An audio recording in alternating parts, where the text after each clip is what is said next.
What if your own family tried to erase you just to steal your empire? This is the real story of a billionaire who faked a coma, uncovered a brutal betrayal, and turned his downfall into the greatest comeback ever. Stay to the end. You won't believe who was really pulling the strings. Now imagine this. You wake up in a hospital bed. Everyone thinks you're brain dead, but you hear everything. Your wife, your brother, plotting to take everything you built. You can't move. You can't speak. But you know one thing. This isn't an accident. It's a setup. So what would you do? If the only way to fight back was to pretend you're still in a coma? The presidential suite at the top floor of Westbridge Private Clinic was unnaturally quiet. Just the slow, steady beeping of a heart monitor broke the stillness. Derek Vaughn lay perfectly still under the crisp white sheets, a man seemingly caught between life and death. He was 42, a tech billionaire with a mind sharper than most, and a history of beating the odds. One of the few black CEOs ever to crack the list of the world's 500 biggest companies. And now, he was a ghost flesh and blood, yes, but vacant, unreachable. Or so everyone believed. 18 days had passed since the crash. His private jet went down just outside Aspen under mysterious circumstances. The only visible wound? A sharp red gash that sliced diagonally across his temple. It had already begun to heal, leaving just enough of a scar to whisper something terrible had happened. But here's the thing. Derek had woken up. Not recently on the third day. He hadn't told anyone. Not the nurses, not his doctors, not even the loyal few who came to visit. Because Derek Vaughn wasn't just recovering, he was listening, watching, waiting. Someone had tried to kill him, and he intended to find out who. From behind the tinted glass doors of the suite, muffled voices slipped into the room. "We need to rethink our strategy, Brandon," a woman said firmly. Her tone carried the clipped elegance of old money, polished boardrooms, and too many private schools. That voice belonged to Vanessa Vaughn, Derek's wife of 7 years. Or at least, she used to be a wife. These days, she sounded more like a strategist. "Investors are nervous. The board's pushing for answers. We can't keep waiting forever." "Patience, dear sister," came the response. Smooth, calm, a little too calm. Brandon Cole, Derek's half-brother, and vice president of operations at Vaughn Tech. "One more week," Brandon continued, "and the board will activate the incapacitation clause. You remember our deal with Dr. Loron, don't you? The reports are ready."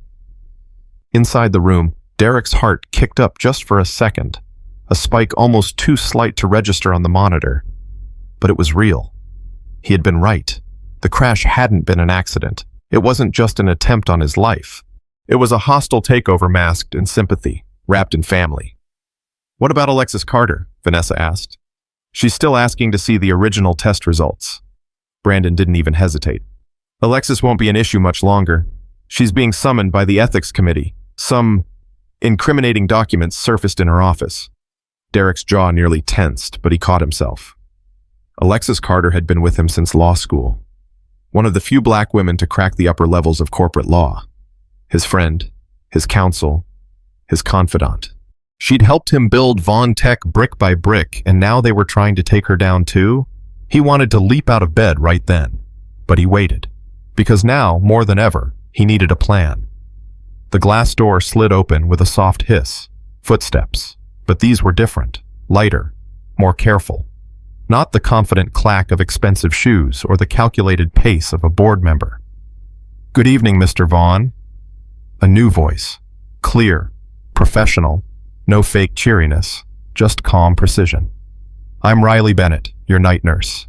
She moved around the room gently, adjusted his vitals, typed into a chart. "You're stable," she said after a moment. "That's good." Then came a pause, and the creak of a chair. "I don't know if you can hear me," she began, her voice now quieter, softer. "But I need to tell you something. I'm not supposed to be here." Derek stayed perfectly still, his breath low, his ears sharp. "I was hired 3 days ago to replace your last nurse. They said she resigned, but last night I was reviewing your chart and something's wrong." Riley leaned in. He could smell faint lavender on her scrubs. The sedatives in your system are way above standard, especially for your condition. And your reflex reports?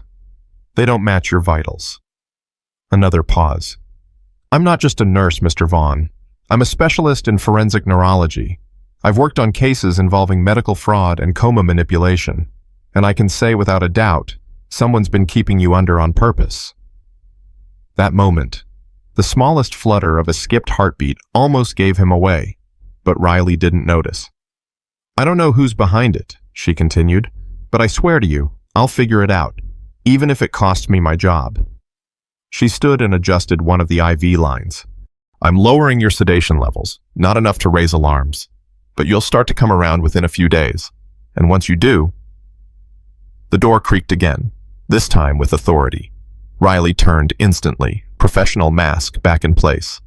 Just checking his vitals, Dr. Laurent, she said smoothly. Thank you, nurse, the doctor replied, his tone clipped. I'll take it from here. Riley gave a polite nod and walked out.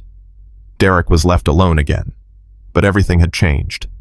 In a world that had turned hostile behind closed doors, he'd just found an ally, a wild card, someone willing to look past the lies and fight back. But what Riley didn't know, what no one knew, was that Derek Vaughn wasn't just awake. He was planning. Because while they whispered about removing him from power, while they forged reports and arranged board votes, he was already 10 steps ahead. He hadn't built a tech empire by being lucky. He built it by seeing the cracks before they formed. And now, as he lay perfectly still, surrounded by liars and traitors, Derek Vaughn was preparing the one thing they never saw coming: his return. Now imagine this. You can't move. You can't speak. But you're fully awake. You're trapped in your own body, listening to the people you love plot your execution. Your wife, your brother, even your doctor. And the only person who might believe you is a stranger who's risking everything to uncover the truth. If you were Derek Vaughn, what would you do next? The third night after Riley's arrival, something shifted. She had just adjusted Derek's pillow and dimmed the lights, moving with the same quiet precision. But this time, as she leaned in and whispered, "Can you hear me?" He gave her the faintest answer. 2 small twitches of his index finger. Riley froze.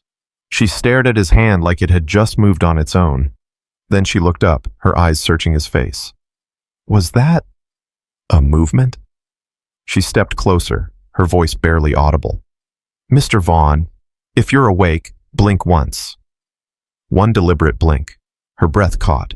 For a split second, she was no longer a nurse or a specialist, just a human being staring at the impossible. Then her training kicked in, her face sharpened. We need a system. 1 blink for yes, 2 for no. Understood?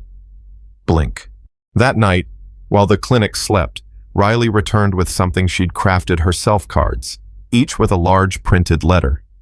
She spread them on a tray beside his bed and slowly, patiently, began pointing. One by one, Derek blinked in response, spelling out the words, letter by letter. It took hours.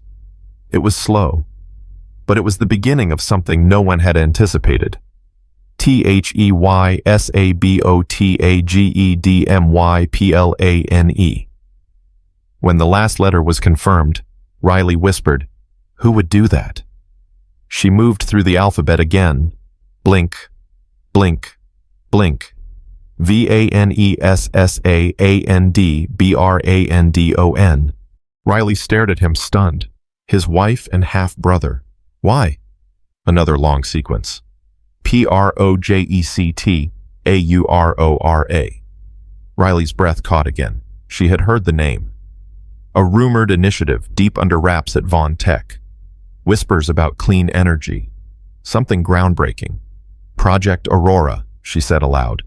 The renewable energy system for underserved communities? That's why they tried to kill you? Blink. Riley looked at him with growing horror and admiration. They think it's a threat to the company, don't they? Or their profits. Derek blinked once again, but behind those eyes, fury burned hotter than ever. During the day, the hospital continued its quiet performance. Brandon stopped by often, dressed in expensive suits, checking records, shaking hands, asking careful questions. Dr. Laurent was always with him, carrying clipboards and giving medical updates that were as fake as his concerned expression. Vanessa showed up less frequently, and when she did, she never looked at Derek like someone mourning a husband. Her eyes scanned the room, pausing on artwork, designer furniture, like she was mentally dividing up what she'd soon call hers. But she had no idea he was watching. Every evening, after rounds were finished and the clinic quieted, Riley and Derek resumed their covert communication, and every night, he got stronger.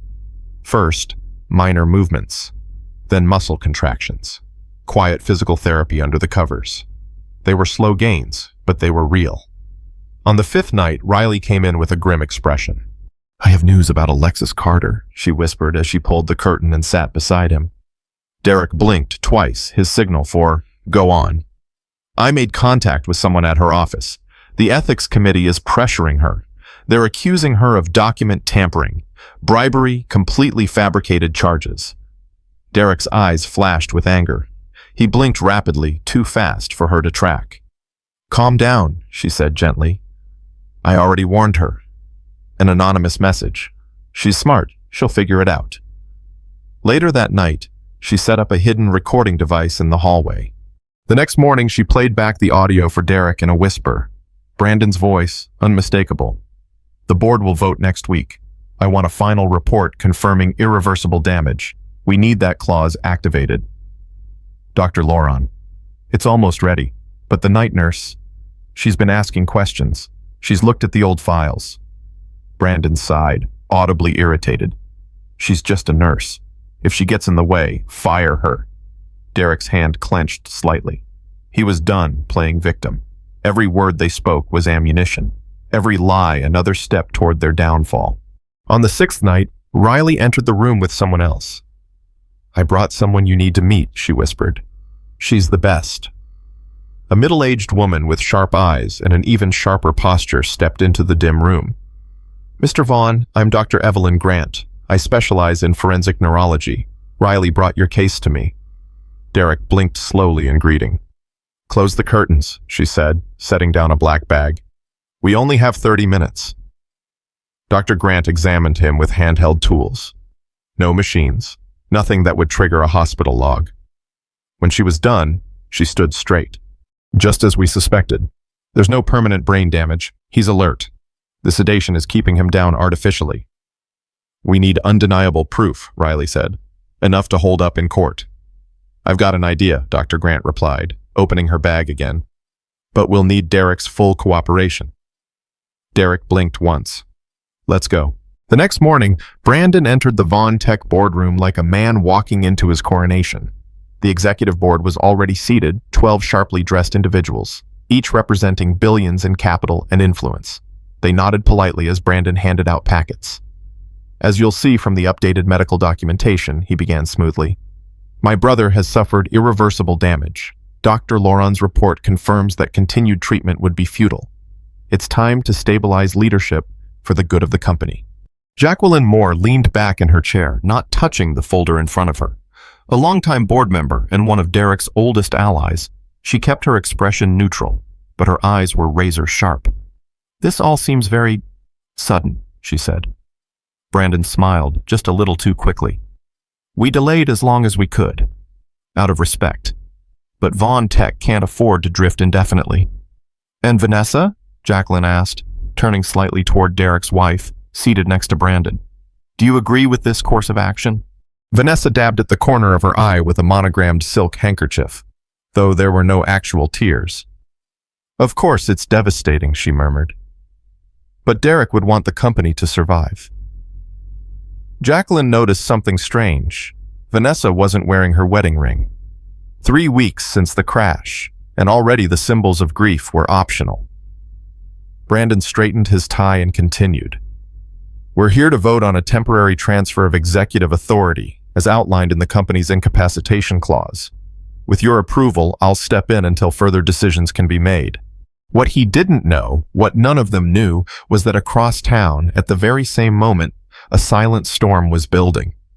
Inside Derek's clinic suite, Dr. Evelyn Grant was hunched over a compact piece of portable equipment. Riley hovered close by, watching data scroll across the small screen. The test results were clear. Derek's neural pathways were fully responsive. His motor functions were recovering faster than anticipated. His mind was sharp. "Are you ready for this?" Dr. Grant asked. Derek blinked. Then, with visible effort, he opened his eyes, slowly, painfully, but fully.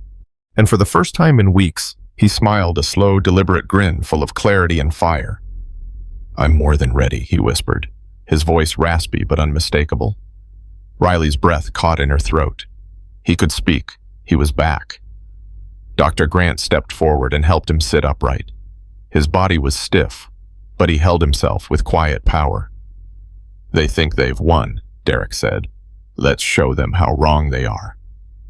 Back in the boardroom, just as Brandon raised his hand to initiate the vote, Jacqueline interrupted. "One final question," she said, holding up the report. "Why isn't Dr. Lauron here to walk us through this himself?" Brandon hesitated. "He was called away on an emergency." Jacqueline nodded slowly, like she didn't believe a word of it. "And yet," she said, "the conclusions in this report are very convenient." Brandon didn't answer, because he couldn't. What if everyone thought you were out of the game, silent, powerless, gone?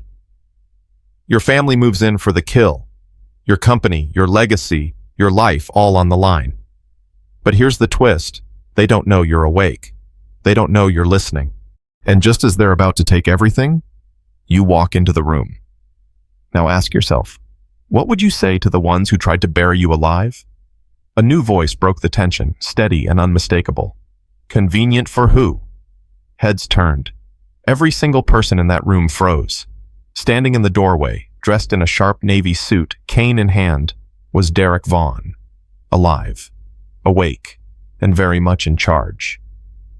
Gasps rippled across the boardroom. Vanessa dropped her water glass. Brandon looked like he'd seen a ghost. "That's impossible," he said, taking a step back. You were..." "In a coma," Derek finished for him, stepping into the room.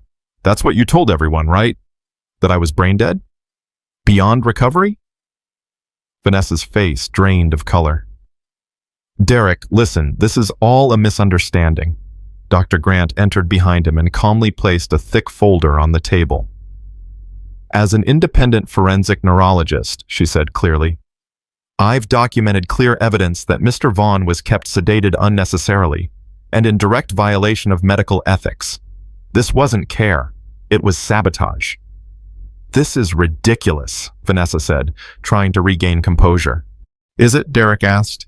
"Or is it just inconvenient that I survived?" Alexis Carter walked in next.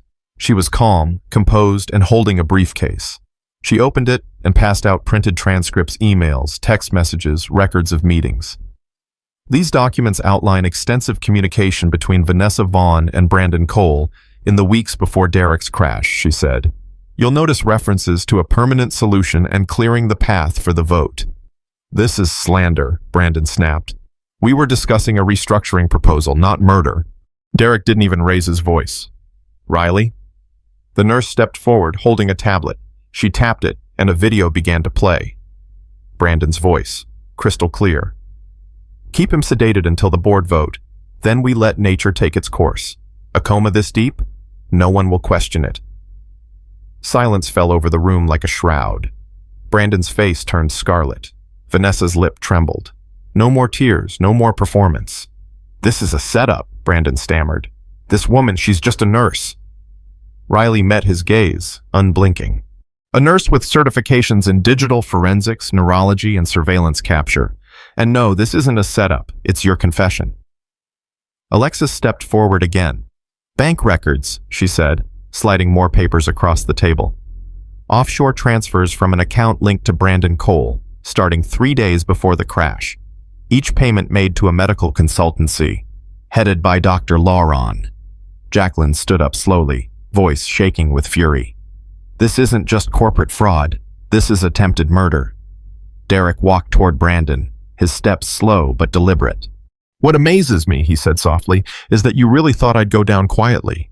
That after everything I fought for, everything I built. After all the meetings where they looked at me like I didn't belong, I'd just hand it all over to you." Brandon was backing away now, his confidence shattered. Vanessa too looked around, desperate for a way out. But there was none. The boardroom doors opened, and 2 uniformed security guards entered. "Mr. Vaughn," one said, "the authorities are here. Would you like us to escort them?" Derek nodded once. "Please." Brandon tried one last appeal. "You don't understand. Aurora will ruin everything. Our biggest contract's gone. The board doesn't want it. The investors—" "They already voted," Derek interrupted, calm and resolute. "Last night, in a private emergency session, unanimous support for Aurora's full expansion." As the guards took Brandon and Vanessa by the arms, they didn't resist. Because it was over. The empire they tried to steal had fought back. And won. The boardroom slowly emptied. Julia and Victor were escorted away in stunned silence, their plan completely dismantled. The remaining board members sat frozen, some staring at the damning documents Diana had distributed, others still watching Malcolm as though waiting for him to disappear again. But he didn't. He walked slowly to the seat Victor had occupied just minutes earlier and sat down. For a moment, the only sound in the room was the faint hum of the ceiling vents. Elizabeth Okafor approached quietly and placed a steady hand on his shoulder. "I thought we were losing you," she whispered. "I would have been," Malcolm said, his voice a little rough but full of clarity, if someone hadn't refused to play along with the lie. He turned slightly, eyes locking with Maya's across the room. Everyone in that boardroom had seen her now, not as just a nurse, but as the woman who'd helped pull off one of the boldest comebacks in corporate history. But even they couldn't have imagined the depth of her role, or the cost. Outside those glass walls, a media firestorm was already brewing. Malcolm knew that this story, the billionaire who returned from the dead to expose a conspiracy, was going to make headlines worldwide. But the real story hadn't even begun yet. Because the conspiracy that nearly took his life, it was bigger than Victor and Julia, much bigger. Over the next several weeks, layers of the plot began to peel back. Investigators traced money trails from Victor's offshore accounts to lobbying firms connected to the traditional energy sector. Whispers turned into evidence. Contracts linked to fossil fuel giants were exposed. Suddenly, Project Aurora wasn't just a revolutionary idea. It was a threat to an entire network of influence. Victor's panic in the boardroom had been telling. Aurora will destroy our biggest contracts. He hadn't meant Reynolds Tech's contracts. He meant theirs. Theirs, and everyone in their shadowy little club of status quo protectors. Meanwhile, back at the clinic, Dr. Laurent faced a separate investigation. Medical records were subpoenaed. Nurses came forward. One had seen Julia slip into Malcolm's room late at night. Another had overheard Victor instructing Laurent to delay neurological testing. The scheme unraveled faster than anyone expected. 6 months later, Reynolds Tech was almost unrecognizable. Not in size, it was still a giant, but in purpose. The headquarters had changed physically. Gone were the polished brass plaques and towering oil paintings. In their place, natural light, clean solar panels lining the roof, and a new research wing built to house Project Aurora's next phase. Malcolm stood at the window of his redesigned office, staring down at the city. The morning paper sat on his desk. The headline read, "Victor Hayes, sentenced, 15 years for attempted murder, corporate conspiracy." Julia, after weeks of denial and delay, had accepted a plea bargain. 8 years in federal prison. Dr. Laurent had lost his medical license permanently. His trial was still pending. But for Malcolm, justice wasn't the finish line. It was just the starting point. "You need to see this," Maya said, entering the office with a tablet in hand. On screen was a short video. A classroom full of children in an underserved neighborhood lit up with laughter and excitement as a teacher flipped a switch. Lights powered by the Aurora system flickered on, smooth, steady, and sustainable. Maya beamed. "The pilot site is working. That school's energy bills dropped by 78% in the first month." Malcolm smiled. "And the investors?" he asked, always pragmatic. Nervous at first, she said. But since the national rollout announcement, the stock is up 42%. He turned back to the window, quiet for a moment. Doing good was finally proving to be good business. A knock at the door. Elizabeth Okafor and Diana Coleman entered, both carrying thick folders and tired but satisfied smiles. Elizabeth walked to the table and placed a stack of legal documents down with a soft thud. The foundation is officially established, she announced. The Reynolds Ellis Foundation for Ethics in Healthcare. Maya's head snapped up at the name. She looked at Malcolm. You used my name? You saved my life, he said simply. It belongs there. The foundation would take 30% of the profits from Project Aurora and direct them toward hospital reform initiatives, starting with critical care safety. Cameras in every ICU, independent ombudsman, mandatory third-party reviews of sedation levels. Diana added, We've already signed 3 major hospital groups. The impact will be nationwide within 2 years. Maya shook her head in disbelief. I still can't believe you're doing all this. Why wouldn't I? Malcolm asked. You got your company back. Most people would have stopped there. He paused, then turned to her, serious now. Because I almost didn't make it. And in that bed, unable to move, unable to speak, I saw the world differently. I saw what power looks like when it's corrupted. And I decided if I made it out, I wouldn't just fix my company. I'd fix the system that almost buried me. They walked together through the new research center, where young engineers, many from marginalized backgrounds, were developing new prototypes for Aurora's expansion. Maya stopped, watching a group huddle over a circuit board. You know what impresses me the most? She asked. It's not just the technology, it's the culture. Half of these people would have never gotten hired in the old Reynolds tech. Neither would I, she added with a smirk. Malcolm nodded. It's not about hiring saviors. It's about building teams that look like the world we're trying to improve. As they passed through the front lobby, Malcolm paused in front of a new glass installation mounted near the entrance. A single engraved plaque with a quote etched in steel. True strength isn't how much power you accumulate, but how you respond when that power is threatened. Underneath, a second line in smaller text. It is in our most vulnerable moments that we discover our true essence. Maya blinked at the quote. Those were my words, she whispered. From the clinic. I said that to you. Malcolm smiled. And I never forgot. She turned to him, eyes glinting. What happens now? He looked past the lobby, out toward the world beyond the glass. We're not done, he said, his voice quiet but resolute. We're just getting started. That night, as the moon hung low over the skyline, Derek and Riley sat together in the rooftop garden of Vaughn Tech's headquarters. The building buzzed quietly below them with the hum of late-night engineers and quiet office lights. But up here, above it all, there was a rare peace. Brandon Cole, once poised to take everything, now sat behind bars, trying to barter what was left of his dignity. Vanessa was in a prison facility in upstate New York, reportedly trying to adjust to her new reality without private jets and champagne brunches. And Dr. Laurent was awaiting trial in a small detention center, his medical reputation in ashes. But Derek? He was more alive than he'd ever been. Not just because he had survived, but because he had found something deeper in that fight for his life. Purpose. Riley handed him a file folder, one she hadn't dared open alone. It came today. From Brandon's attorney. He wants to talk. Claims he has names of other executives tied to the sabotage. Claims it wasn't just him and Vanessa. Derek flipped open the file. Photos, transaction logs, email chains, names.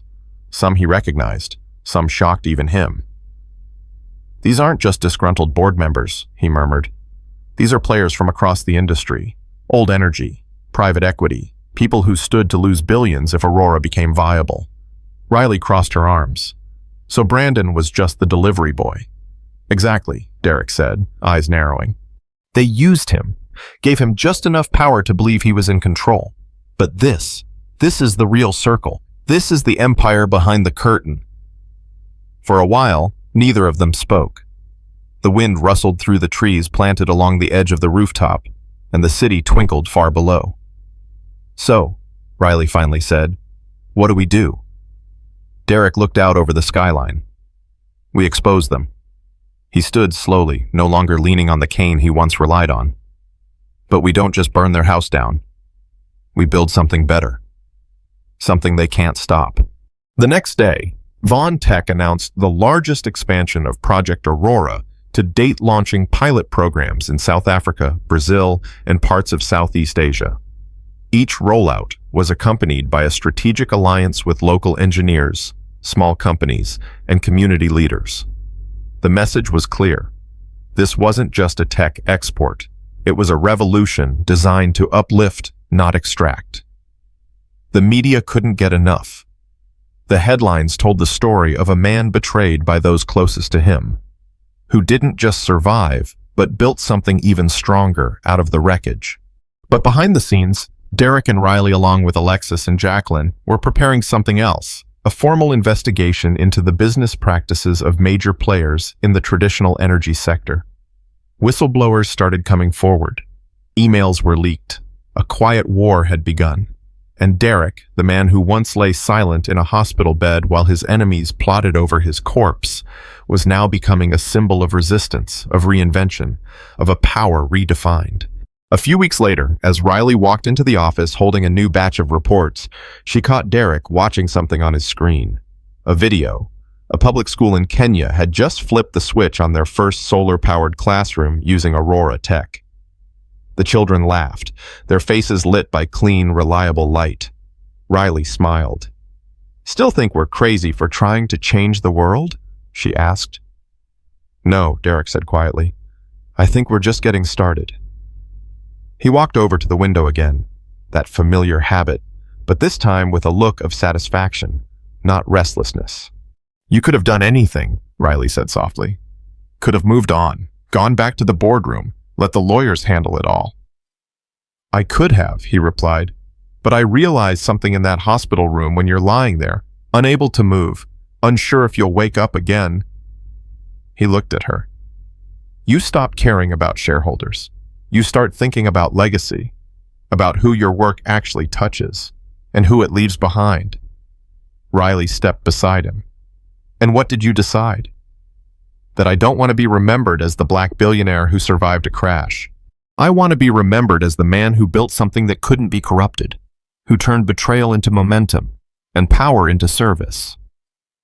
Downstairs in the lobby, new employees were arriving, fresh faces, interns, students, young researchers who now saw Vaughn Tech not just as a corporation, but as a mission. Among them was a teenage girl from a public STEM program, someone Derek had personally offered a scholarship to, after seeing her science fair prototype for an off-grid water purification system. She looked up at the lobby's glass panel with the engraved quote, then turned to her mother and whispered, "One day, I want to do what he did." Derek didn't hear it, but somehow he knew. Because real power, lasting power, wasn't in titles or quarterly reports. It was in what you passed on. That night, Derek and Riley took a quiet walk through the company's green rooftop again, but this time hand in hand. No meetings, no plots, just shared peace. "You know," she said, "you never really told me what got you through it. All that time, faking the coma, listening to people you loved plotting your end. What kept you from giving up?" Derek looked at her, a faint smile on his lips. "You did." And just like that, two people who started as strangers, one in a hospital bed, the other on a night shift, had become something far more powerful than partners. They were co-architects of a future forged from fire. If this story of betrayal, resilience, and redemption moved you, don't forget to subscribe. Because this is just one of many stories we'll share, where justice, courage, and purpose collide to shape the world we deserve. Thank you for watching.